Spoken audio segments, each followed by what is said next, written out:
नमस्कार, मैं हूं मानस समर्थ। और जैसा कि आपने मेरी लास्ट वीडियो में देखा था कि राजू श्रीवास्तव भाई की मौत पर मैंने एलोपैथ पे कुछ सवाल उठाए थे। लेकिन जैसा कि आप जानते हैं कि एलोपैथ हमेशा नेचुरोपैथ और आयुर्वेद को बिल्कुल क्या मानता है कि ये झोला छाप हैं, ये बाबा हैं और इनको कुछ नहीं पता, ये बाबा हैं, ये बाबा के चेले हैं, इस तरह की बात नेचुरोपैथ करता है। लेकिन मैंने उनको खुल्लम खुल्ला चैलेंज दिया था कि अगर एलोपैथ ने इन किसी भी बीमारियों को, जो बीमारियाँ आप देख रहे हैं, इन किसी भी बीमारियों का अगर वो इलाज करते हैं, ठीक करते हैं, इलाज का मतलब ठीक करते हैं, वो ये कहे कि आप ये दवाई खाइए, आपको 1 साल में, 2 साल में, 5 साल में, 10 साल में, 10 साल बाद आपको दवाई खाने की ज़रूरत नहीं पड़ेगी, आप बिल्कुल ठीक हो जाते हैं। तो अगर ये करते हैं तो एविडेंस लेकर मुझे दिखाएं। और मैंने उन कथाकथित डॉक्टर साहब को ये चैलेंज दिया था। उसके बाद डॉक्टर साहब आते हैं और लिखते हैं कि ठीक है, मैंने आपका चैलेंज एक्सेप्ट किया, आप बताइए कहाँ आना है। हमने उनको वेन्यू दिया और हमने अपना मेल आईडी भी दिया कि आप हमें मेल कीजिए, हमारी टीम आपसे कांटेक्ट करेगी, आपको सब बताएगी। हमने उन्हें वेन्यू दे दिया। वेन्यू देने के बाद वो लिखते हैं कि कोई न्यूट्रल वेन्यू दीजिए, आपके ऑफिस में नहीं आऊँगा, वहाँ तो अपने घर में तो सब शेयर बनते हैं। और उसके बाद डॉक्टर साहब लिखते हैं कि नो एविडेंस रिक्वायर्ड। वो कहते हैं कि हमारे पास कोई एविडेंस नहीं है, हम एविडेंस पे काम नहीं करते क्योंकि हमारे पास डिग्री है, हम डिग्री वाले बहुत हैं, हमें ज़रूरत नहीं पड़ती एविडेंस की और सब चीज़ों की जरूरत पड़ती है आप जैसे लोगों को। मेरे लिए तो मेरा प्रूफ जो है मेरा हॉस्पिटल और ओपीडी है, मैंने कैमरा लगा रखा, वही बहुत है। ये आप जैसे लोगों को ज़रूरत है इन प्रूफ को करने की, क्योंकि और वो कहते हैं कि ये प्रूफ खरीदे जा सकते हैं, ये एविडेंसेस खरीदे जा सकते हैं। ये कहते हैं ये MBBS MD डॉक्टर्स, जो ये कथाकथित डॉक्टर साहब हैं, ये कहते हैं कि एविडेंस और प्रूफ खरीदे जा सकते हैं। इसका मतलब जो कि वर्ल्ड का बिगेस्ट रेपुटेड मेडिकल जर्नल है, ये जो जर्नल बातें बताता है ये हम खरीदे जा सकते हैं। लैंसेट जो बातें बताता है मेडिकल जर्नल की, वो हम खरीद सकते हैं।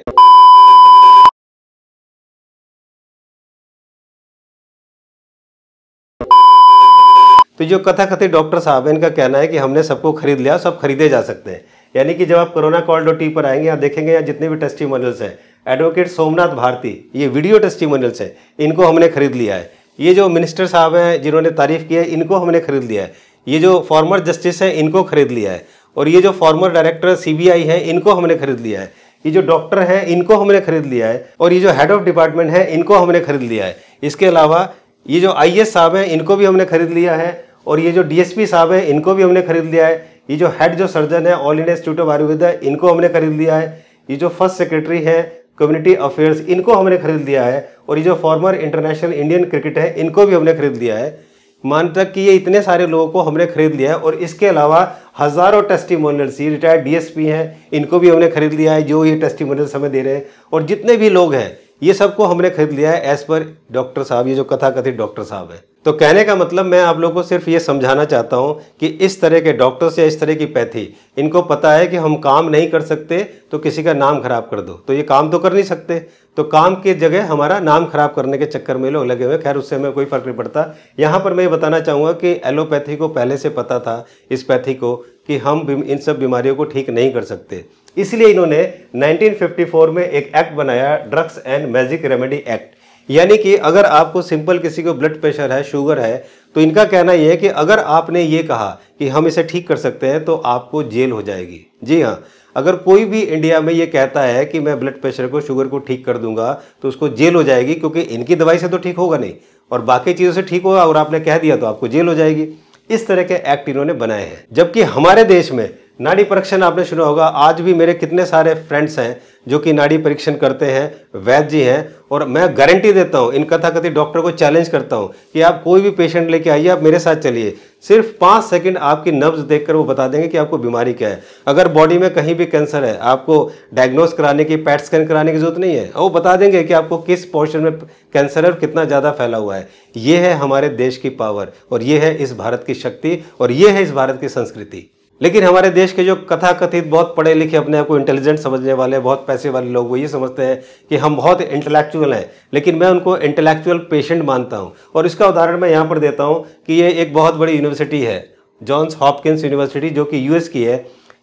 इस यूनिवर्सिटी ने ये एक स्टडी की है कोविड-19 पर मोर्टेलिटी की, कि रिच और पुअर कंट्रीज के बीच में इसने कंपेयर करके एक मोर्टेलिटी का स्टडी की है। और उसमें ये बताया है कि कोविड में जो लोग मरे हैं, जिनकी डेथ हुई है कोविड से, उसको इन्होंने 4 कैटेगरी में बांटा है: higher income class, upper middle income class, lower middle income class और लोअर इनकम क्लास। आपको जान के ताज्जुब होगा, जितने भी इंटेलेक्चुअल कथाकथित पेशेंट हैं मैं उनको बताना चाहता हूँ कि कोविड में जितनी भी डेथ हुई है इस स्टडी के अनुसार जितने भी हायर इनकम क्लास हैं उनकी डेथ हुई है 78.9%। जी हाँ, 78.9% डेथ उनकी हुई है जो कि हायर इनकम क्लास है। मीन्स जिनके पास पावर, पैसा, इंटेलिजेंसी सब कुछ है उनकी डेथ हुई है 78.9%। और जो कि लोअर इनकम क्लास है उनकी डेथ है 0.2%। जी हाँ, 0.2%। तो इसका मतलब कि अगर आपके पास ज़्यादा पैसा है या आपके पास बहुत बड़ा अमाउंट का मेडिक्लेम है तो आपकी जान को और आपकी सेहत को ज़्यादा खतरा है। और यहाँ पर मैं कोट करना चाहूँगा भगत सिंह के उस वाक्य को जिन्होंने जेल में रहकर बोला था कि हमारे देश के जो सबसे बड़े दुश्मन हैं वो हैं कैपिटलिस्ट, यानी कि पूंजीपति। और यही पूंजीपति आज सब चीज़ को पकड़े हुए बैठे हैं। अगर ये एजुकेशन में आए तो इन्होंने एजुकेशन का बेड़ा गर्क किया, जब ये हेल्थ में आए तो इन्होंने हेल्थ का बेड़ा गर्क किया। मेरा ये मानना है कि 3 सेक्टर में कभी भी बिजनेस नहीं होना चाहिए।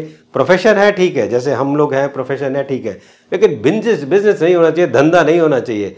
हेल्थ, एजुकेशन एंड जस्टिस, इन 3 जगह पे धंधा नहीं होना चाहिए, इन 3 जगह पे सिर्फ एक अच्छा प्रोफेशन होना चाहिए। लेकिन लोगों ने यहाँ पर इसको धंधा बना दिया है। और इन्हीं सब विषय पर बात करने के लिए मैं आ रहा हूँ अपने मेंटर डॉक्टर विश्वरूप राय चौधरी के साथ वेडनेसडे 20 सितंबर को ठीक 6 बजे इसी चैनल पर। अगर आपको ये लगता है कि जब एक पेशेंट जिंदगी और मौत के बीच झूल रहा होता है तो उस समय एलोपैथी काम आती है, तो मैं यहाँ पर यह बताना चाहता हूँ कि इस पेशेंट्स को इस स्थिति में पहुँचाने वाली भी एलोपैथी है। एलोपैथी के बिना कोई पेशेंट इस स्थिति में पहुँच ही नहीं सकता। तो हम क्यों ऐसी स्थिति पैदा करें कि इसकी ज़रूरत हमें पड़े। जिस तरह से राजू श्रीवास्तव को इस स्थिति से इस स्थिति तक पहुंचाने में इस एलोपैथ का ही कमाल है। लेकिन जब यूएस के एक्स प्रेसिडेंट को ये प्रॉब्लम हुआ, हार्ट की प्रॉब्लम हुई, उनकी सर्जरी हुई और उनको स्टेंट डाले गए, उनके बाईपास करी गई, लेकिन फिर भी ठीक नहीं हुए, तो उन्होंने प्लांट बेस्ड डाइट से अपने आप को ठीक किया। और मैं उन कथाकथित डॉक्टर को बता दूं कि आप चेक कर लेना कि इन्होंने अपने सारे हार्ट इश्यूज को प्लांट बेस्ड डाइट यानी कि फ्रूट्स और रॉ वेजिटेबल से अपने आप को ठीक किया। और आज वो कहते हैं कि make your self heart attack proof.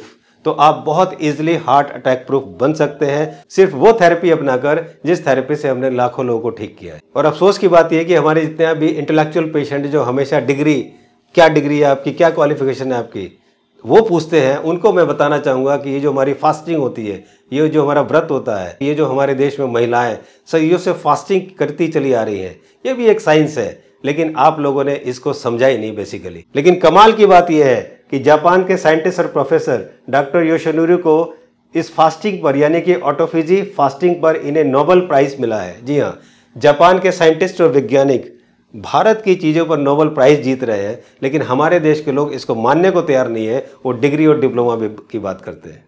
और मैं हमारे देश के जितने भी आयुर्वेदाचार्य हैं, जितने भी न्यूट्रिशन थेरेपिस्ट हैं, जितने भी नेचुरोथेरेपिस्ट हैं, मैं उनसे कहना चाहता हूं कि पेशेंट को ठीक करने के लिए पैशन चाहिए, आग चाहिए, अपने अंदर आग लाइए। आप ये मत समझिए, अपने कॉन्फिडेंस को बिल्कुल लूज मत करो कि आपसे ज़्यादा समझदार ये MBBS MD डॉक्टर है। जी नहीं, अगर आपके अंदर वो आग है, अगर आपके अंदर वो पैशन है, अगर आपके अंदर वो नियत है, तो आप बहुत आसानी से किसी भी बीमारी को, किसी भी पेशेंट को ठीक कर पाएंगे। और आपने देखा होगा कि डॉक्टर विश्वरूप राय चौधरी को किस लिए हम जानते हैं, किस लिए हम उन्हें भगवान मानते हैं, किस लिए हम उन्हें अपना गुरु मानते हैं। उनके अंदर जो पैशन है, उनके अंदर जो आग है, अगर वो आग इस देश के 1000 लोगों में भी हो गई ना, तो इस देश का कायाकल्प होना निश्चित है। और इस देश से ये एलोपैथी एक दिन भी टिक नहीं पाएगी। अब सोचना आपको है कि आपको क्या डिसीजन लेना है। आपको बदतर जिंदगी चाहिए या आपको बेहतर जिंदगी चाहिए। आप अपनी राय कमेंट सेक्शन में जरूर लिखें। और मैं आप सभी से रिक्वेस्ट करूंगा कि इसको एक मुहिम बनाएं, राजू श्रीवास्तव की मौत को इस तरह से जाया ना होने दें। अगर जिस तरह से उनकी मौत हुई है, अगर हमने इसको मुहिम बनाकर